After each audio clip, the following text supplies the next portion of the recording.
오늘은 7월 21일 수요일입니다. 오늘도 우리가 수요 예배를 통하여서 주의 음성을 듣기를 원합니다. 잠깐 기도합니다. 하나님 아버지 감사합니다. 오늘도 주님 앞에 나왔습니다. 우리 귀와 마음을 열어서 나에게 말씀하시는 주의 음성을, 또 우리의 가정 속에 우리 교회 공동체를 향하여서 말씀하시는 주의 음성을 듣게 도와주옵소서. 우리의 눈을 열어서 하나님을 먼저 바라보게 하시고 하나님 앞에 엎드려 기도하게 하시고 주님을 믿는 믿음의 사람들답게 우리가 살아갈 수 있는 귀한 공동체로 세워갈 수 있도록 도와주옵소서. 오늘도 함께 해주실 것을 믿사오고 예수님의 이름으로 축복하며 기도하옵나이다. 아멘.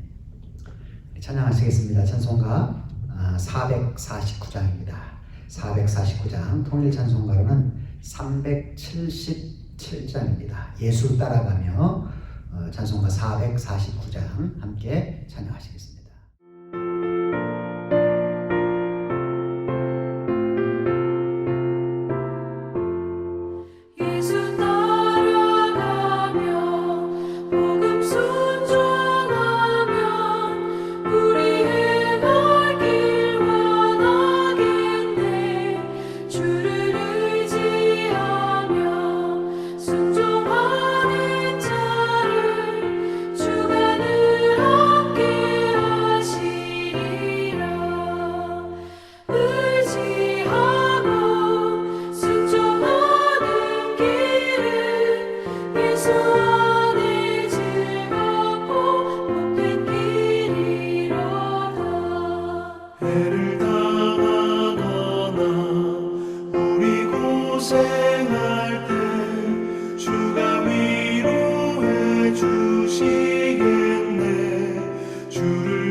오늘 우리에게 주신 하나님 말씀은 이사야 19장과 20장 말씀입니다. 구약성경 988페이지 해서 990페이지까지 이사야 19장, 20장 두 장인데요.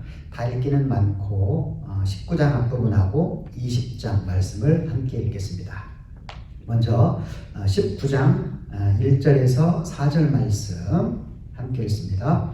애굽에 관한 경고라. 보라, 여호와께서 빠른 구름을 타고 애굽에 임하시리니 애굽의 우상들이 그 앞에서 떨겠고 애굽인의 마음이 그 속에서 녹으리로다.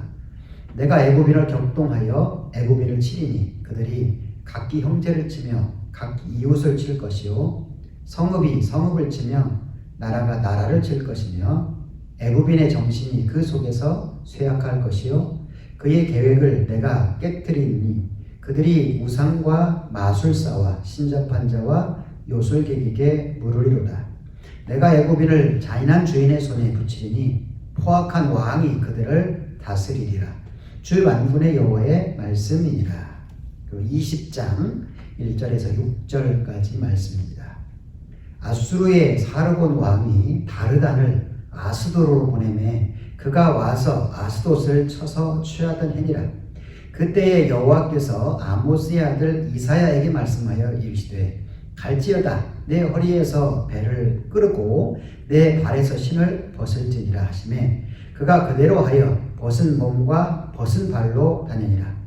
여호와께서 이르시되 나의 종 이사야가 3년 동안 벗은 몸과 벗은 발로 다니며 애굽과 구스에 대하여 징조와 예표가 되었느니라.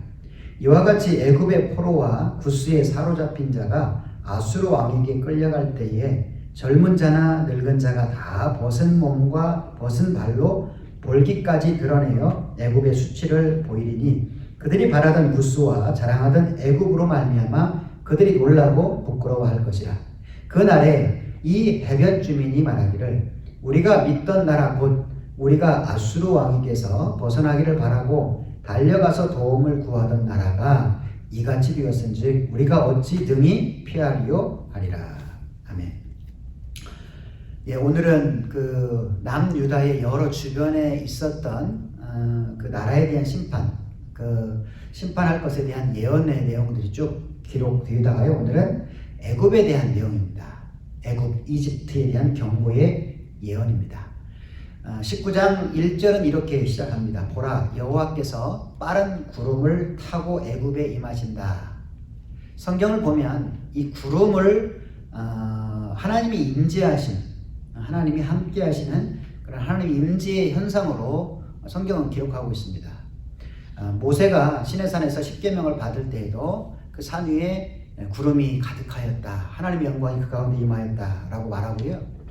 솔로몬이 성전을 지어서 봉헌하였을 때에도 구름이 그 가운데 가득하여 하나님의 영광이 임하였던 모습을 묘사해 주고 있습니다. 이처럼 하나님의 임재의 모습이 이 애굽에 임하였다. 빠른 구름으로 애굽에 임하였다. 왜 임하였을까? 그 애굽 땅을 심판하기 위해서, 그들에게 정벌하기 위해서 그 땅 가운데 임하셨다. 자, 이 모습을 보고 애굽의 우상들이 그 앞에서 떨 것이다. 애굽인의 마음이 그 속에서 녹을 것이다. 그러니까 이 구름 가운데 임하시는 이 애굽에 대한 하나님의 심판이 얼마나 강력할 것인지 이 구절을 통하여서 우리가 분명히 확인할 수가 있죠. 그렇다면 하나님께서 이 애굽을 심판하시는 이유가 무엇인가? 물론 그들은 온갖 우상을 섬기고 도덕적으로 부패한 그런 세상이기에 하나님이 벌을 하는 것이 맞지요. 하지만 오늘 본문 가운데는 또 다른 그 이유가 기록되어 있습니다. 자, 먼저 애굽은 소위 인류의 4대 문명 가운데 하나였습니다. 그 위에 위치한 티그리스 유프라데스 강에 위치한 그 아수르와 바벨론이 역사의 정면으로 등장하기 전에는 전통적으로 이 이집트가 최고의 강대국이었습니다. 그래서 그 위에 있었던 이 이스라엘이 항상 어려움에 처하게 되면 그 아래쪽에 위치한 이 강대국 애굽을 향하여 달려가서 도움을 요청하였습니다. 이사야 시대에도 마찬가지였죠. 아하스 왕 시절에 이제 북이스라엘과 아람이 아수르를 견제하기 위해서 동맹을 요청하죠. 하지만 이 아하스 왕은 오히려 그들과의 동맹을 멀리하고 아수르에게 도움을 요청합니다. 그래서 이제 북이스라엘과 아람 동맹 연합체를 물리치긴 했지만 이제 아수르의 이 간섭을 받게 되죠. 조공을 바치라. 그래서 계속해서 억압을 받게 됩니다. 이 아하스 뒤를 이은 왕은 그 남유다의 왕은 히스기야 왕인데 이 히스기야는 이 아수르의 공격을 견제하기 위해서 그 아래쪽에 위치한 전통적인 우방국이었던 이 이집트, 애굽에게 도움을 요청하는 모습을 봅니다. 사실 이 남유다가 이 애굽을 향하여서 도움을 요청하고 의지하는 것은 납득이 갈 만한 그러한 행동이었습니다. 이 아수르가 그 위에서 신흥 강국으로 계속 부상을 하긴 하지만 수천 년 동안 강대국의 지위를 계속적으로 유지했던 이 애굽을 당해낼 수는 없었을 것이다. 그렇게 생각했습니다. 그래서 이 남유다는 주로 몇몇 왕들은 다르지만 주로 애굽을 의지하는 모습을 봅니다. 우리 한국도 마찬가지죠. 우리 한국의 전통적인 이 우방국이 어디입니까? 미국이죠. 자, 그런데 이 중국이 최근 몇십 년 사이에 막 강력하게 부상한다 해서 한국이 이 중국을 의지한다? 아직까지는 아니라는 거죠. 이 남유다가 마찬가지예요. 아수르가 강력한 제국을 막 형성해 나아가는 과정 속에 있지만 그래도 이 전통적으로 역사적으로 이 남유다가 계속 의지했던 나라는 남쪽에 있었던 이집트였다라는 것이죠. 그러니까 그 나라의 이 남유다의 뭐 정치적이고 또 자국 이익을 위한 여러 이해 관계에 따라서 그 주변에 있었던 이 이집트와 애굽과 동맹을 맺고 그들의 도움을 의지하는 것, 이건 뭐 나쁜 일은 분명히 아닐 것입니다. 그런데 문제가 뭐냐? 이게 하나님이 원하시는 뜻이 아니었다라는 사실이에요. 그냥 세상 국가, 뭐 세상 나라 사람이었으면 괜찮지. 하지만 이 이스라엘 남유다는 바로 하나님의 택한 백성이었기 때문에 그렇다는 거예요. 그러니까 하나님이 원하시는 뜻이 아니었기에 이게 문제가 되었다라는 그런 사실입니다. 물론 이 아수르를 거부한 것, 히스기야 왕 때 이후에도 이 아수르를 거부한 것은 잘한 일입니다. 하지만 그 아수르를 견제하기 위해서 남쪽에 있었던 이 애굽을 의지하는 모습은 결코 하나님의 백성다운 모습은 아님을 성경은 계속 얘기합니다. 결국 하나님은 하나님의 택한 백성이 가장 먼저 의지해야 할 그런 존재를 하나님이어야 된다라는 사실을 말씀하죠. 그런데 하나님을 의지하지 않고 오히려 전통적인 강대국이었던 우방국이었던 애굽을 더 의지하는 이러한 모습은 결코 하나님이 용납할 수 없는 그러한 모습. 그래서 아예 하나님은 그들이 의지하는 이 애굽을 멸망시키기로 심판하시기로 예언하는 내용이 바로 본문입니다. 저는 시골에 살면서 가을이면 가끔 친구들과 함께 산에 올라간 적이 있습니다. 산에 가면 먹을 것이 굉장히 많이 있어요. 감나무도 있고 밤나무도 있고 또 뭐 대추나무도 있고 각종 열매를 유실수들이 굉장히 많이 있습니다. 그 중에 하나가 이제 칡뿌리를 캐서 그 칡뿌리를 먹기도 했는데 그 칡넝쿨이 그 나무 위에까지 쭉 이렇게 이어져 있잖아요. 그런 모습을 보면서 예전에 그 TV에 타잔이라는 그 드라마 영화가 있었죠. 그 흉내 낸다고 이 칡넝쿨을 잡고서 이쪽에 저쪽까지 도움닫기를 이렇게 달려나갔습니다. 그런데 가다가 뚝 이 칡넝쿨이 끊어져서 밑으로 대굴대굴 굴러 떨어진 적이 있습니다.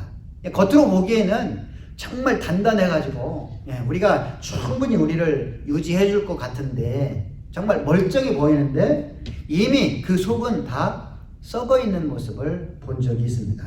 우리도 마찬가지입니다. 하나님의 택한 백성인 우리가 하나님을 의지하지 않고 당장 눈에 보이는 칡넝쿨과 같은 그러한 이 세상을 의지한다면 우리도 이렇게 멸망당할 수밖에 없다라는 그러한 사실을 알아야 합니다. 이 세상 우리의 삶의 현장에 가까이 있는 우리가 보기에는 정말 이게 동아줄 같아요. 그런 것들이 있습니다. 그게 재물이 될 수도 있고요. 힘 있는 자들, 뭐 지식이 많은 자들, 권력을 가진 자들. 겉으로 보기에는 견고하고 안전해 보이긴 하지만 실상은 견고하지 않는 것들이다라는 사실입니다. 그 어떤 것도 우리를 안전하게 지켜줄 수는 없음을 잊지 말아야 합니다. 우리가 그것들을 의지하고 그것들을 붙들다가는 제가 친구들과 함께 칡농풀에서 굴러 떨어진 것처럼 치명적인 위험에 빠질 수 있다라는 그러한 사실을 알아야 합니다. 이 남주다가 당시에는 가장 강력한 동아줄이라고 생각하는 이 애굽을 붙들었다가 결국 하나님이 그 애굽을 침으로 인하여 이 남유다가 부끄러움을 당했던 그러한 모습을 오늘 본문을 통해서 교훈을 받아야 합니다. 하지만 이 세상에서는 이렇게 우리의 모든 것을 견고하게 유지해주고 안전하게 보호해줄 만한 동아줄을 찾을 수 없지만 하나님은 다릅니다. 하나님은 불가능이 없으신 전능하신 하나님이시기 때문에 그렇습니다. 그리고 어제나 오늘이나 변함없이 늘 한결같으시고 신실하시고 영원하신 분이시기 때문에 오직 하나님만이 우리의 영원한 동아줄이시다. 영원한 우리의 의지할 분이시다. 믿을 분이시다. 라는 그러한 사실을 결코 잊지 말아야 합니다. 더 고마운 것은 하나님은 이렇게 당신을 믿고 의지하는 자들을 그냥 방관하지 않으시고 붙들어 주신다는 거예요. 보호해 주신다는 것이죠. 실족하거나 낙담하지 않도록 함께 붙들어 주신다는 사실입니다. 이러한 놀라운 은혜를 경험한 많은 믿음의 사람들이 남긴 이 말씀이, 이 고백들이 성경에는 엄청 많이 있습니다. 그 중에 시편 118편 8절 9절 보면 여호와께 피하는 것이 사람을 신뢰하는 것보다 낫다. 여호와께 피하는 것이 고관들을 신뢰하는 것보다 낫다라고 고백하였습니다. 그리고 다윗도요. 시편 56편에 보면 이렇게 고백합니다. 4절 내가 하나님을 의지하고 그 말씀을 찬송하올지라.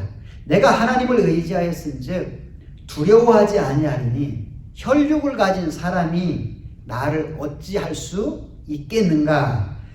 56편 11절에도요. 내가 하나님을 의지하였은즉 두려워하지 아니하리니 사람이 내게 어찌할 수 있겠는가. 다윗이 이 시편을 이렇게 쓰고 고백하고 찬양하였던 때가 어느 때냐면 시편 56편을 보면요. 다윗이 이제 사울을 피해서 도망치다가 이 블레셋 땅으로 간 적이 있었죠. 가드 땅에. 그래 블레셋 사람들에게 잡혀서 죽을 위기 가운데 처한 적이 있습니다. 가드는 이 골리앗의 고향이잖아요. 그러니 골리앗을 죽인 이 다윗, 이 왼수 같은 이 다윗을 이 블레셋 가드 땅에 있던 사람들이 뭐 철천지 원수로 죽일 수밖에 없는 그러한 정말 절박하고 위급한 그러한 상황 속에 있었던 다윗이었습니다. 만약 내가 그런 상황 가운데 처하에 있다라면 어떤 마음이 들까? 아, 이제 나는 죽었구나. 이게 나의 인생의 끝이구나. 아마 그런 마음이 들었을 거예요. 더 이상 소망도 없고, 그런 절망적인 그런 상황. 근데 다윗이요. 그 사람들이 나를 어찌하겠는가?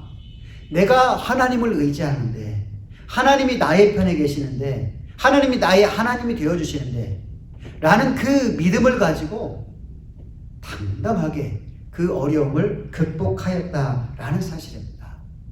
이 다윗이 가졌던 놀라운 믿음이 이 오늘 본문 속에 있었던 이 이사야 시대의 남유다의 사람들에게는 없었다는 겁니다.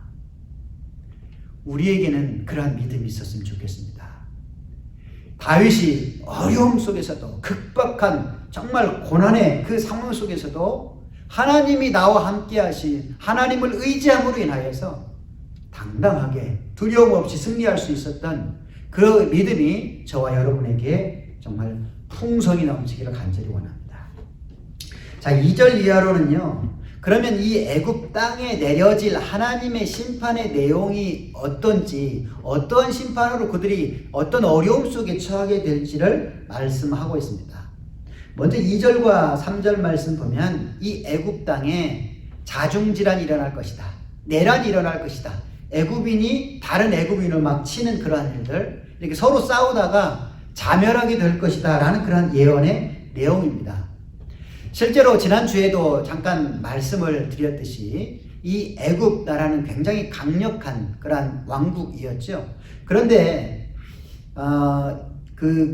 기원전 700년경에 그 애굽의 남쪽에 있었던 그 에디오피아를 중심으로 한 구스인들이 그 세력을 규합해가지고 이 애굽을 쳐서 잠시 동안 정복한 적이 있습니다. 그게 애굽의 25왕조라고 말씀을 드렸는데요. 자, 애굽의 이 25왕조 때에는 세력이 나뉘어져 있습니다. 아래쪽에 있었던 구스, 그리고 지금 현재 그 25왕조를 통치하고 있는 그 세력들이 있고요. 그 다음에 그 이전에 전통적으로 애굽에 있었던 사람들, 이 사람들이 서로 분쟁했다는 거죠. 서로 정권을 잡기 위해서 서로 이렇게 분쟁하는 일, 내란의 그런 일들이 상당 기간 있었다라는 사실을 알 수가 있습니다. 이 내란으로 이 애굽이 어느 정도 공황 상태에 빠지게 되었는지 3절 말씀은 이렇게 말을 하고 있습니다. 애굽인의 정신이 그 속에서 이렇게 막 자중질환으로 내란 속에서 쇠약해질 것이다. 그의 계획을 내가 깨뜨리니. 이러한 상황들을 극복하지 못하고 결국 그들이 우상과 마술사와 신접한 자와 요술객에게 물으러 갈 것이다. 왜 이 애굽 땅에 잘 살던 전통적으로 강대국이었던 애굽 땅에 이러한 일들이 일어나게 되었는가? 그 이유가 2절 내가 애굽을 격동하리니 라고 말씀합니다. 내가가 누굽니까? 하나님이시죠. 하나님께서 애굽을 격동하심으로 인해 그 땅에 이 내란이 임하게 될 것이다. 3절 말씀 그의 계획을 내가 깨뜨리리니. 그들이 여러 계획들을 세웠지만 하나님이 그들의 계획을 깨뜨릴 것이다. 하나님께서 내신 심판 때문에 그 땅이 내란에 휩싸이게 되고 자중질환으로 어려움 속에 빠지게 될 것이다 라고 말씀합니다. 자, 그리고 두 번째 이 애굽 땅에 임할 하나님의 심판의 모양은요, 그 가운데에 폭정이 있을 것이다. 그러니까 아주 사악한 왕, 악한 왕이 등장하고 잔인한 군주가 등장을 해가지고 그 땅에 있는 사람들을 억압할 것이다. 막 핍박할 것이다. 자, 근데 그런 일들이 왜 일어났는가? 그 이유가 4절 말씀에 보면 내가 애굽인을 잔인한 주인과 포악한 왕에 붙였기 때문이다. 내가 누굽니까? 하나님이시죠. 하나님께서 이 애굽 땅을, 그 땅에 있는 사람들을 이 포악한 군주와 잔인한 왕에게 붙였기 때문에 그 땅에 포악한 왕이 나서 그 애굽 땅을 이렇게 괴롭게 한다. 그 사람들을 괴롭게 할 것이다. 하나님의 엄중한 징계 때문이다 라고 분명하게 말씀하고 있습니다. 그리고 이제 5절부터 10절 말씀을 보면 또 다른 그들 가운데 이 애굽 땅에 내려질 하나님의 심판의 모습은 뭐냐? 경제적인 것에 대한 심판입니다. 이집트, 애굽의 가장 정말 중요한, 가장 소중한 것이 바로 나일강입니다. 그 땅은 뭐 물이 나지 않기 때문에, 비가 별로 내리지 않기 때문에 이 나일강은요, 이 애굽의 젖줄이다라고 말할 수 있죠. 생명의 원천이다라고 말할 수 있습니다. 단지 먹는 물뿐만 아니라 그 땅에 농사하는 모든 물들도 바로 이 강을 통하여서 받기 때문에 그렇다는 것이죠. 그렇기 때문에 이 이집트 사람들에게는요, 이 나일강이 정말 마치 신처럼 숭배하는, 신이 그들 가운데 준 선물로 인식하였다는 거예요. 그런데 그런 나일강이 말라버릴 것이다. 생명의 젖줄인 먹는 것과 또 농사짓는 모든 물들이 다 그 가운데 오는데 그것이 다 말라버리면 얼마나 큰 재앙이겠는가. 큰 경제적인 파탄에 이를 수밖에 없는 그러한 상황이었다는 거죠. 요즘 이 캘리포니아에도 오랜 동안 비가 잘 오지 않아서 굉장히 가뭄입니다. 산불이 나도 지금 뭐 제대로 이렇게 꺼지도 못하고 또 주지사가 계속 이 물을 좀 아껴 써야 된다. 그런 상황이에요. 이렇게 물이 없으면 뭐 먹고 사는 것뿐만 아니라 농사 짓는 것도 굉장히 어려운 가운데 처하게 될 것이다. 이 애굽 땅에 이러한 정말 흉년의 이 재앙이 왜 내려졌는가? 역시 하나님의 심판 때문이다 라고 말씀합니다. 그리고 이제 11절에서 15절 말씀을 보면요, 그 땅에 있는 방백들과 이 모사들, 그러니까 그 리더들이죠, 그들이 실정함으로 인하여 국가가 굉장히 어려움 속에 막 와해되고 흔들릴 것이다 라는 사실을 말씀합니다. 당시에요, 이 애굽은요 여러 분야에서 아주 탁월한 그러한 나라 민족입니다. 문화와 학문도 다른 지역에 비해서 최고였습니다.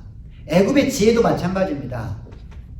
일례로 이 애굽이 건설한, 이 이집트가 건설한 이 피라미드는 당시의 건축과 또 천문과 또 예술면에서 아직도 풀리지 않는 정말 미스테리한 그러한 작품으로, 그러한 건물로 기록될 정도입니다.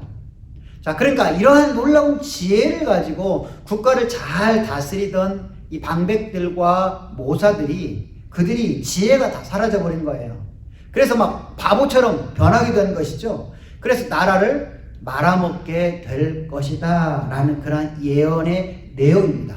자, 그렇다면 나라를 잘 다스리던 이 국가의 이 엘리트들이 왜 이렇게 갑자기 바보가 되었는가? 바로 하나님이 그렇게 하시기 때문이다. 14절 말씀, 여호와께서 그 가운데에 어지러운 마음을 섞으셨으므로, 하나님이 그들의 생각을 흐트러 놓았기 때문에 그렇게 똑똑하던 자들이 바보가 되었다는 그런 사실의 말씀입니다. 그러니 그들이 아무리 지혜를 짜서 좋은 계획을 세운다 할지라도 하나님께서 틀어버리시면 아무것도 아니라는 거예요. 자, 정리를 해보면요, 당시 이 애굽, 전통적으로 이 강대국이었던 이 애굽, 그 애굽이 자랑하던 그 학문, 또 지혜, 또 나일강을 통해서 얻은 여러 경제적인 풍요로움, 또 그를 통해서 방비한 군사적인 힘과 권력, 이런 것들이 완벽하게 갖춰져 있었기 때문에 이 이집트는 오랜도록 강대국이 될 수 있었던 것입니다. 하지만 하나님은 애굽이 그렇게 자랑하던 그러한 것들을 심판하시겠다. 그것들을 심판하심으로 인하여 그것들을 의지하던 이 애굽 나라 사람들이 얼마나 그들이 의지하던 것들을 보면서 헛되고 무력한 것이었음을 비로소 깨닫고 보여주시겠다. 그걸 또한 그 애굽을 의지하던 남유다가 보게 해주시겠다라는 말씀입니다. 실제로 이사야 36장을 보면요, 이 아수르 군대가 막 쳐들어옵니다. 이 아수르 군대의 장관이었던 이 랍사게가 당시에 애굽을 의지하고 있었던 이 히스기야와 남유다를 향해서 막 그 경고의 메시지를 막 퍼부어요. 너희들이 애굽을 의지한다고? 웃기다 말이야. 우리 강력한 아수르 앞에 항복해라. 우리 편에 서라. 애굽을 의지하는 것은 마치 상한 갈대 지팡이를 붙드는 것 같다. 그거 잘못 붙들다가는 그 가시에 찔려서 너희가 오히려 다칠 것이다. 그렇게 막 조소하면서 경고를 했거든요. 그런데도 이 애굽을 의지하고 있던 이 남유다의 안타까운 모습, 그 모습을 하나님은 계속해서 이사야 선지자를 통하여서 지적하고 있다라는 사실입니다. 이게 이 남유다만의 문제이겠는가? 우리도 마찬가지입니다. 우리를 창조하신 하나님께서 함께 해주시지 않고, 지켜주시지 않고, 허락해 주시지 않고, 보호해 주시지 않냐면 정말 아무것도 아니다라는 사실을 우리가 잊지 말아야 합니다. 이 사실을 알았던 지혜자였던 솔로몬이 시편 127편에서 고백한 내용입니다. 여호와께서 집을 지켜주시지, 세워주시지 아니하면 세우는 자의 수고가 헛되고, 여호와께서 성을 지켜주시지 아니하면 파수꾼에 깨어서 그 경성하는 것이 헛될 뿐이다 라고 말씀합니다. 너희가 아무리 일찍이 일어나고 늦게 누우며 수고의 떡을 먹는 그것이 헛된 것임을 알 것이다 라고 말씀하고 있습니다. 우리가 이 사실을 인정한다면, 또 이 솔로몬을 통해 주신 이 하나님의 말씀을 믿는다면, 우리가 하나님을 의지하지 않는 것, 하나님의 택한 백성으로서 먼저 하나님을 의지하지 않는 것이 얼마나 어리석은 짓인지 우리가 잊지 말아야 합니다. 이 남유다의 전철을 밟지 말아야 합니다. 이사야를 통해 주신 이 하나님의 경고, 이 남유다에게 주어진 이 경고가 사실은 저와 우리에게 주시는 하나님의 경고이다 라는 사실을 잊지 말고요. 우리가 다윗처럼, 다윗이 시편 46편에서 고백한 것처럼 극박한 어려운 상황 속에서도 우리가 가장 먼저 의지할 분이 하나님이시다 라는 사실을 결코 잊지 말고 먼저 하나님을 붙들고 하나님을 의지하고 하나님께 기도할 수 있는 저, 그리고 여러분들이 되었으면 좋겠습니다. 자, 그리고 이제 20장으로 넘어가서요. 결국 이 하나님의 심판이 이루어져서 이 애굽 땅이 그 북쪽에 강대국으로 부산 아수르에 의해서 멸망당하는 모습을 말씀합니다. 자, 20장 1절 보면 때가 어느 때냐, 아수르 왕 사르곤이 군대 장관 다르단을 아스돗으로 보내매 그가 가서 아스돗을 쳐서 취하던 그때이다. 그러니까 약 기원전 700년도 초반대에 이 아수르 왕이었던 이 사르곤이 군대 장관이었던 다르단을 보내어서 이 블레셋 지역을 정복하게 합니다. 먼저 애굽을 정복하지 않고요, 이 블레셋을 정복하고 그 남하하려고 하는, 그래서 이 블레셋을 쳐서 정복하고 이 아스돗이라는 곳에 친아수르 정권을 세워놓고 이제 퇴각을 하게 됩니다. 그런데 이 아수르 군이 퇴각을 하자 이 아스돗에서 야만이라는 그러한 사람이 쿠데타를 일으켜서 우리는 이제 아수르 편 하지를 않겠다 하고서 이 아수르를 거부하고 새로운 정권을 세웁니다. 그리고 그 주변에 있었던 그 나라들 모압과 에돔과 연합해서 우리 아수르하고 아수르가 그 쳐들어올 때 우리를 같이 도와서 동맹하자, 이렇게 동맹을 제안을 합니다. 그리고 그 아래쪽에 있었던 이 애굽에도 도움을 요청합니다. 이 애굽은 흔쾌히 찬성을 하게 되죠. 자, 그런데 문제는 당시 유다도 이 아하스 왕 때는 그 친아수르 정책을 폈잖아요. 북쪽에 있었던. 하지만 그 다음 왕이었던 이 히스기야 왕 때는 아수르 쪽에 이제 거부를 하죠. 그리고 반아수르 진영과 연합을 하게 됩니다. 당시 이 남유다의 생각 속에 그래도 뭐 모압이나 에돔은 그렇게 큰 나라는 아니었기에 그 남쪽에 있었던 애굽과만 함께 한다면, 애굽이 동맹을 해서 동맹연합체를 구성하게 된다면 그 아수르가 아무리 강력하게 남하 정책을 편다 할지라도 충분히 승산이 있다, 이 애굽이 우리를 보호해 줄 것이다 라는 그러한 생각으로 이 애굽을 믿고 있었던 것입니다. 자, 2절 말씀 보면 그때에 하나님께서 이제 아모스의 아들 이 이사야 선지자를 불러서 이렇게 말씀합니다. 갈지어다, 내 허리에서 배를 끌고, 허리띠를 풀으라는 거죠. 그리고 내 발에서 신을 벗을지니라. 이사야가 그대로 순종을 합니다. 이제 옷을 다 벗고 신발도 다 벗은 나체로 그렇게 지내라 하는 것이죠. 자, 이렇게 3년을 지내라고 했는데 왜 하나님께서는 이 이사야에게 이렇게 다 벗은 몸과 벗은 발로 3년을 지내라 이렇게 하셨는가? 3절에 그 이유가 기록되어 있는데요. 여호와께서 가라사대 나의 종 이사야가 3년 동안 벗은 몸과 벗은 발로 다니면서 애굽과 구스에 대한 그런 징조와 예표가 될 것이다. 이게 무슨 의미냐면요, 4절 말씀에 설명이 되어 있는데 이와 같이 애굽의 포로 그리고 구스에 사로잡힌 자가 누구에 의해서? 아수르 왕에게 이제 끌려갈 때에 젊은 자나 늙은 자가 다 벗은 몸, 벗은 발로 볼기까지, 엉덩이까지 다 드러내어서 아수르로 끌려갈 것이다. 그러니까 애굽에 이러한 수치가 있을 것이다. 라는 것을 이 이사야 선지자로 하여금 3년 동안 벗은 몸과 벗은 발로 다니면서 그들에게 경고하고 있다라는 예표적인 행동이었던 것입니다.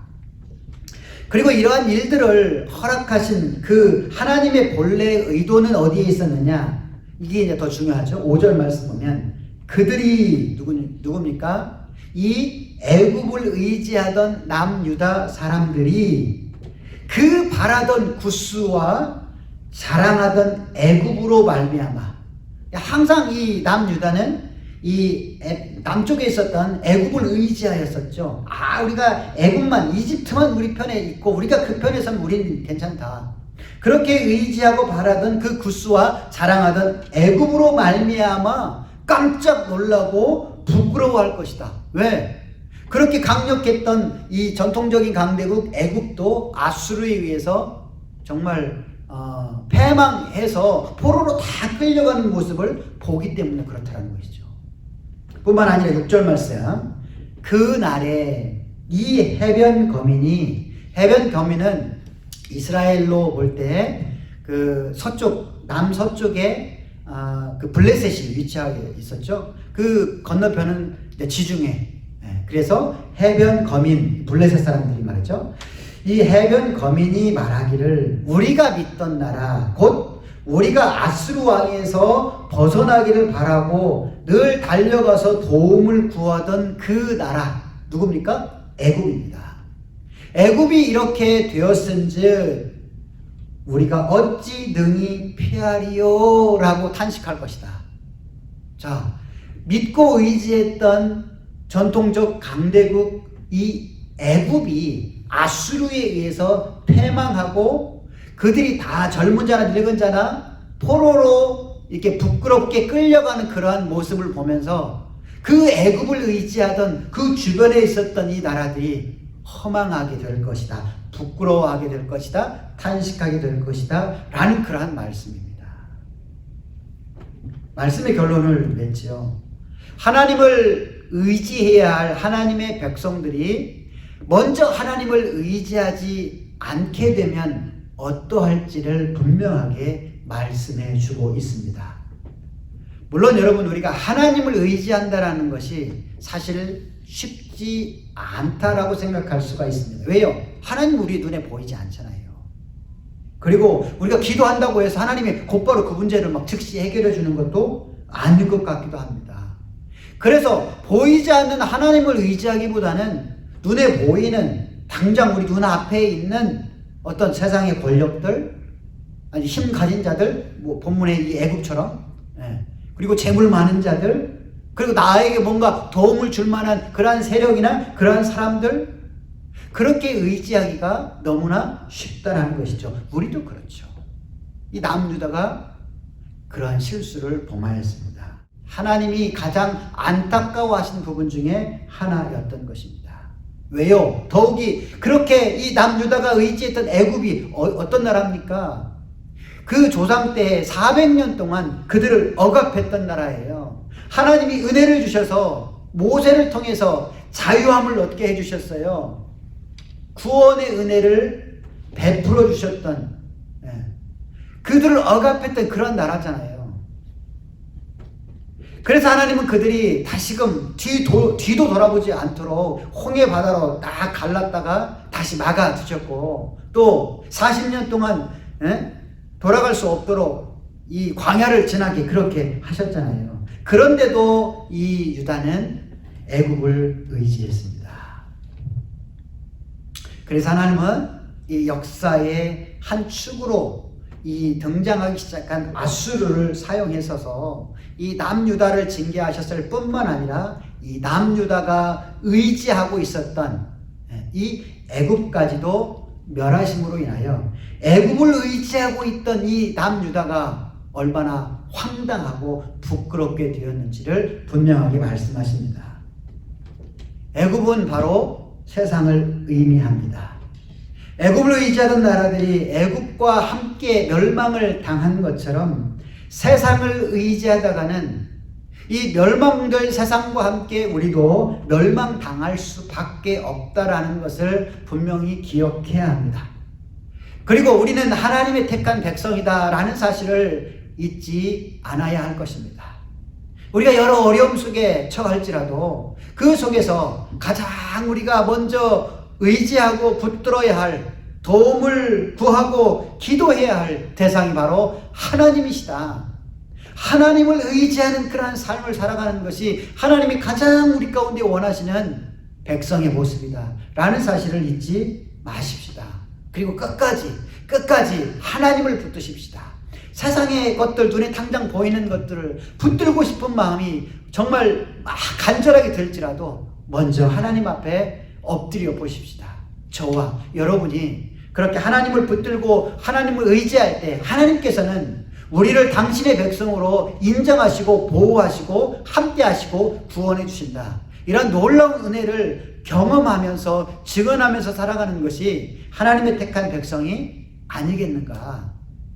오늘 이 남유다가 그러지 못한 모습을 통하여서 부끄러움을 당했던 것처럼 우리가 하나님 대신 다른 이 세상의 어떤 것들을 의지하다가 이들이 당한 이 부끄러움 가운데 처하지는 말아야 하지 않겠는가.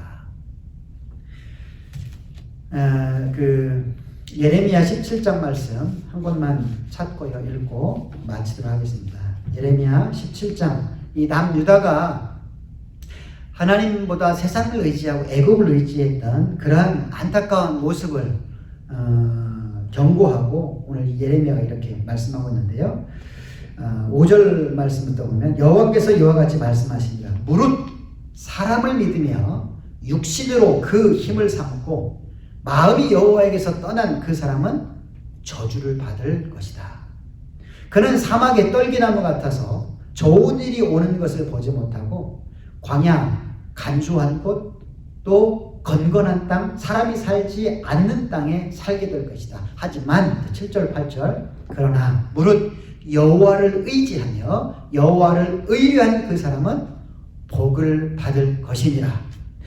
그는 물가에 심겨진 나무가 그 뿌리를 강변에 뻗치고 더위가 올지라도 두려워하지 아니하며 그 잎이 청청하며 가무는 해에도 걱정이 없고 결실이 그치지 아니함 같으리라. 이러한 놀라운 이 축복이 저와 여러분 가운데 있기를 원합니다. 그러기 위해서 어떻게 해야 합니까? 우리가 당장 눈에 보이는 세상의 어떠한 것들을 의지하지 않고 하나님 편에 서서 하나님을 붙들고 하나님께 기도하고 하나님을 의지하는 자다. 그렇게 하나님을 온전히 의지하여 약속된 이러한 축복을 경험하고 증언하는 저와 여러분 되기를 간절히 원합니다. 기도하겠습니다. 하나님 아버지, 하나님의 택하신 바 된 백성이었지만 하나님께 구원의 은혜를 경험한 이 남유다였지만 그들은 눈에 보이는 세상 나라, 세상 권력, 세상의 힘 그러한 것들을 더 의지하였습니다. 애굽을 의지하였습니다. 하지만 그 애굽을 의지하다가 결국은 아수르에 의해서 본인들과 애굽까지도 큰 수치를 당해야만 했습니다. 또한 이 이사야가 3년이나 벗은 몸과 벗은 발을 통해서 그들에게 엄격하게 경고했음에도 불구하고 그들은 그 하나님의 경고의 메시지를 듣지 못하였습니다. 하나님, 우리의 귀를 열어, 우리의 마음을 열어 오늘 나에게 말씀하시는 그 이 말씀을 잘 듣게 해주옵소서. 믿게 해주옵소서. 우리가 어려움 가운데 처할 때에 정말 다른 이 세상에 눈에 보이는 것들을 의지하고 싶은 마음이 드는 것이 사실입니다. 어떤 세상에 힘 있는 자, 아니면 경제적으로 어떤 강한 자, 부유한 자, 또 지식 있는 자, 그러한 자를 의지하고 싶은 생각들이 드는 것이 사실입니다. 그럴지라도 그러한 것들보다 먼저 하나님을 의지하게 도와주옵소서. 전능하신 하나님, 우리를 사랑하신 하나님, 우리를 위하여 이 땅에 오사 십자가를 지시기까지 우리를 위하여 모든 것을 해오신 그 하나님을 의지하고 하나님을 붙들고 하나님 앞에 엎드려 기도할 수 있도록 주여 도와주옵소서. 그래서 부끄러움 당하지 아니하고 하나님께 구원과 보호하심과 은혜를 체험하고 세상 많은 사람들에게 하나님의 택한 백성은 하나님을 의지함으로 인하여 하나님께 놀라운 은혜와 축복을 받는 사람들이다 라는 사실을 증언하며 살아갈 수 있는 믿음을 우리 가운데 허락하여 주옵소서. 주님, 우리 교회 공동체를 주님 앞에 맡깁니다. 주님이 원하시는 아름다운 길로 인도하여 주시되 주님, 모두에게 이 다윗이 가졌던 이 믿음을 허락하시고 이사야를 통해 주시는 이 하나님의 음성을 듣게 하시고 모두 다 주님 앞에 나와서 함께 예배하고 찬양하는 아름다운 신앙 공동체로 회복될 수 있도록 지키시고 돌보아 주옵소서. 여러 질병과 고통 가운데 있는 우리 교우들 일일이 그 삶을 지켜주시고 주님 붙들고 주님 의지하고 기도하는 그 믿음으로 승리할 수 있는 주의 종들 그 가정 그 생업이 되게 주님 인도하여 주옵소서. 예수님의 이름으로 축복하며 기도하옵나이다. 아멘. 네, 이상으로 수요예배 모든 순서를 마칩니다. 예, 늘 가정에서 건강하시고 평안하시고 또 우리 교회 공동체를 위해서 열심히 기도해 주시기를 부탁을 드립니다. 이상 마치겠습니다.